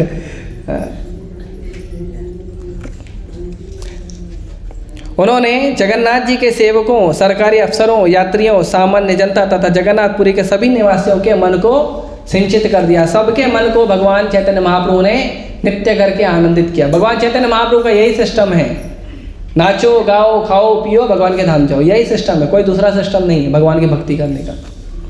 और भागवतम को पढ़ो, भगवगीता को पढ़ो, जो भक्ति के शास्त्र है उनको पढ़ना चाहिए, है ना। ग्रंथों को पढ़ना बहुत महत्वपूर्ण है। ग्रंथों को नहीं पढ़ेंगे तो हमको समझ में नहीं आएगा कि हम कृष्ण की भक्ति क्यों कर रहे हैं, हमको महत्व नहीं पता चलेगा भगवान का, भगवान की भक्ति का, भगवान के भक्तों का। इसके लिए ग्रंथ पढ़ना बहुत कंपलसरी है। तो भगवान जो है, भगवान चाहे उत्तर भारत हो, चाहे दक्षिण भारत हो, चाहे जगन्नाथपुरी की रथ यात्रा हो, चाहे पंढरपुर हो, भगवान हर जगह जाते थे और भगवान केवल यही करते थे, ऊर्ध्वबाहु हाथ करके हरे कृष्णा कृष्णा कृष्णा हरे हरे, हरे राम राम राम हरे। भगवान उत्तम ऊर्ध्वबाहु कीर्तन करके, हाथ करके जोर जोर से कीर्तन करते थे, हरे कृष्ण महामंत्र का जोर जोर से कीर्तन करते थे। और ऐसे ही भगवान ने बहुत लोगों को भक्त बना दिया, ऐसे ही भक्त बना दिया। और ऐसे आप रहोगे ना, हम भी आनंद में रहेंगे हमेशा, ऊर्ध्वबाहु कीर्तन करके। कई बार हम आरती में भी देखते तो आरती में ऐसे हाथ बांध के लोग खड़े रहते हैं। अरे इतना बढ़िया आरती चल रहा है, भगवान का सुंदर तरंगे आ रही हैं, कीर्तन हो रहा है, कान में भगवान का नाम जा रहा है कीर्तन के ध्वनि के साथ, एकदम आनंद में रहना चाहिए। वो नहीं करते, लोग ऐसे खड़े रहते हैं। क्या करेंगे, उनके हृदय का दुख जो है इतना ज़्यादा गहरा है कि भगवान का कीर्तन भी उसको क्या कहते हैं, प्रोत्साहित नहीं कर पा रहा है। तो ऐसा नहीं, कुछ भी हो जाए हमारे जीवन में, कितना भी दुख है, कितना भी कष्ट परेशानी, छोड़ दो उसको। मंदिर में आ गए ना, अब आप भगवान के, भगवान आपके, नाचो गाओ मस्ती करो। भगवान जगन्नाथ तथा भगवान बलराम कभी कभी रथ रोक देते और प्रसन्नता पूर्वक महाप्रभु का नृत्य देखने लगते। जो कोई भी उन्हें रथ रोक कर नृत्य करते देख सका, वह उनकी लीलाओं का साक्षी है। जब श्री चैतन्य महाप्रभु इस तरह नाच तथा घूम रहे थे, तब वे महाराज प्रतापरुद्र के सामने गिर पड़े। महाप्रभु नाचते नाचते अब गिर गए। तो कहाँ गिरे, महाराज प्रतापरुद्र के सामने। तो महाराज प्रतापरुद्र ने क्या किया, भगवान को हाथ पकड़ के उठाया। तो भगवान गुस्सा हो गए। भगवान ने कहा, सांसारिक व्यक्ति ने मुझे हाथ क्यों लगाया, सांसारिक व्यक्ति मुझे हाथ नहीं लगाना चाहिए। तो भगवान ने क्रोध किया। तो महाराज प्रतापरुद्र को ऐसा लगा कि कुछ गलत हो गया, क्या महाप्रभु नाराज हो गए। तो सार्वभौम भट्टाचार्य जी ने कहा, नहीं नहीं, आपके ऊपर नाराज नहीं, आपके ऊपर ऑलरेडी प्रसन्न है, लेकिन आपके ऊपर नाराजगी देकर वो अपने भक्तों को सिखाना चाह रहे हैं कि सांसारी लोगों से ज़्यादा संबंध नहीं रखना चाहिए। जो व्यक्ति भगवान का भक्ति नहीं करता है उससे जितना जरूरत है उतना ही संबंध रखना चाहिए। या तो उसको कृष्ण भक्ति देने के लिए, कृष्ण का प्रचार करने के लिए संबंध रखना चाहिए, उससे ज़्यादा संबंध नहीं रखना चाहिए। ये महाप्रभु सिखा रहे हैं। तो महाराज प्रताप रुद्र को तो अभी महाराज प्रताप रुद्र कुछ समय के बाद जाएंगे गार्डन में, भागवतम का श्लोक पढ़ेंगे और चैतन्य महाप्रभु उनको आलिंगन करेंगे। अभी इसके बाद आएगा लीला। लेकिन महाप्रभु सिखा रहे हैं कि हमको सांसारिक लोगों से, जो प्रपंच में पड़े हुए हैं, संसार के प्रपंच में पड़े हुए हैं, ऐसे लोगों का ज़्यादा संग नहीं करना चाहिए। प्रयास करना चाहिए कि हमको भी सांसारिक जीवन से थोड़ा ऊपर उठाना चाहिए, भक्ति के भाव में आना चाहिए और हमको प्रपंच छोड़ना चाहिए। ये प्रपंच जो है ना, ये बार बार जन्म, बार बार मृत्यु का देने वाला है। ये हमें आनंद देने वाला नहीं है, सुख देने वाला नहीं है, कष्ट देने वाला है, पीड़ा देने वाला है। इसीलिए प्रपंच से बाहर निकलने का प्रयास करना चाहिए। इस ग्रह नीलांबर प्रभु की जय। प्रभु जी आ गए हमारे प्रवर्तक। तो इस तरह से तथापि अपने निजी संगियों का आग्रह करने के लिए पूर्ण पुरुषोत्तम भगवान चैतन्य महाप्रभु ने उनके ऊपर रोष प्रकट किया। तो बस दिखाने के लिए कहा। उसके बाद सार्वभौम भट्टाचार्य ने कहा, उपयुक्त अवसर पाकर मैं आपका निवेदन प्रस्तुत करूंगा, तब आपके लिए आकर महाप्रभु से मिलना आसान होगा। जगन्नाथ की प्रदक्षिणा करके श्री चैतन्य महाप्रभु रथ के पीछे चले गए और अपने सिर से रथ को ढकेलने लगे। उनके धकेलते ही रथ घर घर की आवाज़ करके चल पड़ा। चारों ओर से लोग भगवान के पवित्र नाम हरि हरि बोलो का उच्चारण करने लगे। जैसे ही रथ चल दिया, श्री चैतन्य महाप्रभु अपने निजी संगियों को भगवान बलराम तथा लक्ष्मी देवी सुभद्रा के रथों के समक्ष ले गए। वे अत्यधिक प्रेरित होकर उनके समक्ष नाचने लगे। बलदेव तथा सुभद्रा के समक्ष नृत्य करने के बाद भगवान चैतन्य महाप्रभु जगन्नाथ के रथ के समक्ष आए और उन्हें देखकर पुनः नाचने लगे। जब वे बलगड़ी नामक स्थान पर पहुँचे तो भगवान जगन्नाथ ने अपना रथ रोक दिया और दाएं बाएं देखने लगे। भगवान जगन्नाथ ने बाई और ब्राह्मणों की बस्ती, विप्रशासन और नारियल के वृक्षों का कुंज देखा। दाहिने और उन्होंने पवित्र धाम वृंदावन जैसे सुंदर पुष्पों के उद्यान देखे। श्री चैतन्य महाप्रभु तथा उनके भक्त रथ के सामने नाच रहे थे और भगवान जगन्नाथ अपना रथ रोककर उनका नृत्य देख रहे थे। तो जब हम भगवान की सेवा करते हैं रथ यात्रा में, कोई पानी बांटता है, कोई प्रसाद बांटता है, कोई कीर्तन करता है, कोई नाचता है, कोई रस्सी खींचता है, तो ऐसा नहीं समझना चाहिए कि ये देख रहा है क्या, वो देख रहा है क्या। क्या समझना चाहिए? भगवान देख रहे हैं कि नहीं, भगवान को देखना चाहिए और बार बार भगवान को देखकर ही आनंदित होना चाहिए, कीर्तन करना चाहिए। तो भगवान देखो यहाँ पे हर बार बार क्या आ रहा है, भगवान नृत्य कर रहे हैं, चैतन्य महाप्रभु नृत्य कर रहे हैं, जगन्नाथ जी देख रहे हैं। चैतन्य महाप्रभु नृत्य कर रहे हैं, बलराम जी देख रहे हैं, सुभद्रा मैया देख रही है। तो भगवान देख रहे हैं वो ज़्यादा इंपॉर्टेंट होना चाहिए, है ना। कई बार हम अलग स्टाइल में नाचते हैं, सोचते हैं वो देख रहा है कि नहीं, ये देख रहा है कि नहीं, वो सब नहीं करना चाहिए। वो ड्रामा है, वो पूरा भौतिक विचार आ जाता है ना। हमको क्या करना चाहिए, भगवान देखते हैं कि नहीं, है ना। कई बार लोग क्या करते हैं, मंदिर का अथॉरिटी देख रहा है कि नहीं, उसके सामने थोड़ा नाचने का प्रयास करते हैं या सेवा करने का प्रयास करते हैं। अथॉरिटी देखेगा तब आदमी कृपा करेगा, इसके लिए नहीं करना चाहिए। तो इस तरह से रथ यात्रा चल रही थी, भगवान नृत्य कर रहे थे। भक्तों ने रथ के आगे और पीछे, रथ के दोनों ओर तथा पुष्पोदान के भीतर सभी जगह भोजन अर्पित किया। जहाँ जहाँ भी संभव था उन्होंने भगवान को भोग चढ़ाया, क्योंकि इसके लिए कोई नियम नहीं थे। और जब भगवान जगन्नाथ जी रथ पर चलते हैं तो कोई नियम नहीं होता कि भगवान को भोग कैसे लगाना है।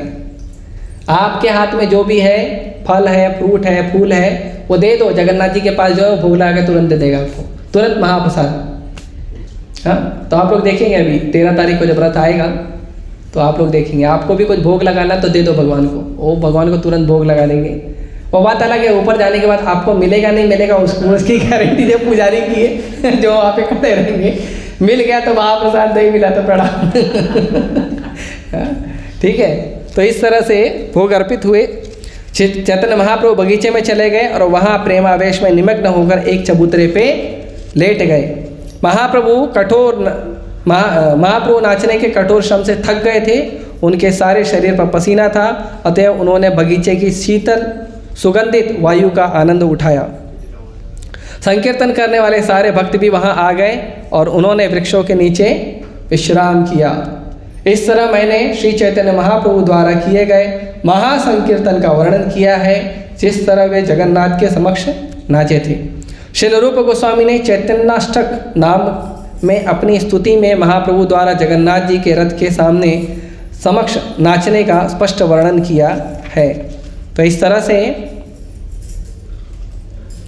चैतन्य महाप्रभु जो जगन्नाथ जी के रथ के सामने नृत्य करते थे, लीला करते थे, उसका वर्णन मैंने बहुत छोटे में कर दिया, ठीक है, बहुत बड़ा है।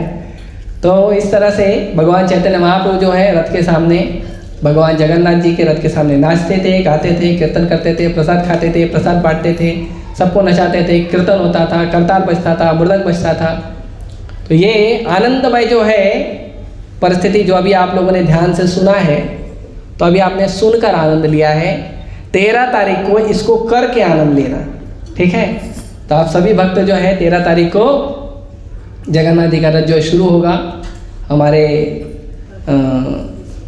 श्री मंदिर से, जो हमारा भक्ति वेदांत स्वामी मिशन स्कूल है, वो हमारा श्री मंदिर, वहाँ से शुरू होगा रथ। और फिर वो आएगा मंदिर कुंडीचा में, वृंदावन में, जो है श्री श्री राधा रास बिहारी मंदिर। तो भगवान श्री मंदिर से कुंडीचा मंदिर में आएंगे, राधा रास बिहारी मंदिर में भगवान कुछ दिन रहेंगे, आप लोगों को आशीर्वाद देंगे, आप लोगों को कृपा करेंगे, आप लोगों को आरती का दर्शन देंगे, महाप्रसाद मिलेगा, और उसके बाद फिर वापस कुंडीचा मंदिर से भगवान श्री मंदिर चले जाएंगे, ठीक है। हरे कृष्णा कृष्णा कृष्णा हरे हरे, हरे राम राम राम हरे।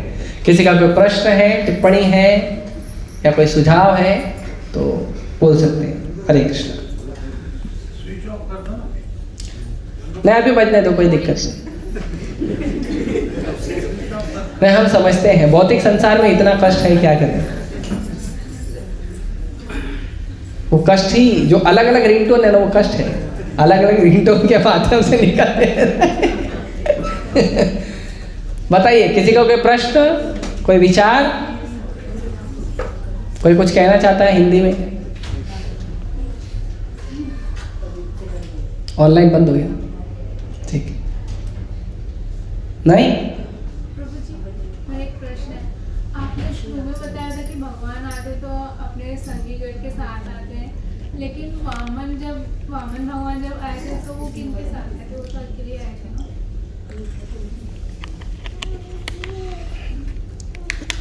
वामन भगवान पुत्र रूप में आए थे, माता आदित्य के पुत्र बन के। इसके लिए वामन भगवान को आदित्य भी कहा जाता है।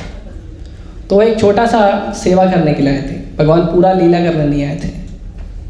इस भगवान के आप देखोगे जो प्रॉपर लीला करते हैं ना, राम अवतार में, कृष्ण अवतार में, महाप्रभु अवतार में, तो भगवान सबको लेके आते हैं। एक दो पर्पस पूरा करने के लिए आते तो भगवान ऐसे ही आके चले जाते हैं। और उसमें भी भगवान तो अनंत देव के साथ तो हमेशा रहते ही हैं, बलराम जी तो हमेशा साथ में रहते हैं। और भगवान जब वामन रूप में आए थे तो भगवान ने कई सारे रूप दिखाए थे। वामन रूप में आए, फिर बाद में त्रिविक्रम अवतार दिखाया उन्होंने, है ना। तो इस तरह से, और वहाँ पे गरुड़ जी भी थे। आपको अगर बलि महाराज का लीला पता होगा तो बलि महाराज को भगवान ने वरुण पाश में बांधा था, तो गरुड़ जी ने बांधा था उनको वरुण पाश में।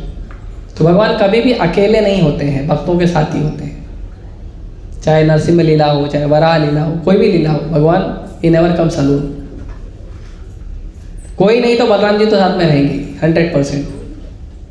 चैतन्य महाप्रभु आएंगे, गौरंग आएंगे तो नित्यानंद भी आएंगे, कृष्ण आएंगे तो बलराम आएंगे, राम आएंगे तो लक्ष्मण आएंगे। और कोई? बस जगन्नाथ जी से रिलेटेड कुछ नहीं पूछना। सबको प्रसाद मिलेगा जगन्नाथ रथ यात्रा में, भरपूर प्रसाद मिलेगा, ठीक है। उसको अच्छे से पाना। जगन्नाथ जी बड़े दयालु हैं, बहुत दया करते हैं, दर्शन दे के कृपा करते हैं। जगन्नाथ जी का दर्शन करोगे तो भी कृपा मिलेगी, जगन्नाथ जी का दर्शन नहीं मिला तो रथ के ऊपर का झंडा देखोगे तो भी कृपा मिलेगी, रथ के ऊपर का चक्र को प्रणाम करोगे तो भी कृपा मिलेगी, सब कृपा। और कुछ भी नहीं मिला ना तो आके प्रसाद खा लो, उसमें भी जगन्नाथ जी की कृपा है, फुल कृपा है, ठीक है, उद्धार हो जाएगा। Yes bro. जी जगन्नाथ जी को कौन सा प्रसाद पसंद है, उनको क्या चढ़ाना चाहिए? जगन्नाथ जी 56 भोग खाते हैं, 56 भोग देख लीजिए आप। और जगन्नाथ जी को सब पसंद है क्योंकि वो राजा है ना, राजा की तरह रहते हैं, तो बहुत कुछ खाते हैं। ऐसे तो 56 प्रकार के भोग खाते हैं, उसमें सब आ जाता है, आपका जो भी आइटम है उसमें आ जाता है ऑलरेडी, है ना। ऐसे उड़ीसा में जो है वो कुछ चीज़ें फेमस है, से दालमा राइस, दालमा और चावल, दालमा करके स्पेशल दाल होती है, सब्जी मिक्स दालमा है और चावल है। उसके बाद पांथा राइस बोलते हैं, वो पानी वाला चावल होता है, उसमें अलग अलग प्रकार का थोड़ा सलाद डालते हैं, वैसे बनाते तो अलग अलग चीज़ है। और भी बहुत सारे आइटम है, मालपुआ है, कचौरी है, लड्डू है, बर्फी है, बहुत कुछ है। अभी आप लोग 13 तारीख को देख लेते हैं, नहीं तो मुझे बोलेंगे प्रभु जी आप हर लेक्चर में आके खाली नाम ले लेते हो, हमको तकलीफ देते हो। ठीक है, ठीक है, ठीक है। जय श्री श्री जगन्नाथ बलदेव सुभद्रा महारानी के, श्री श्री जगन्नाथ रथ यात्रा महा महोत्सव के, श्री प्रभुपाद के, हरे कृष्णा।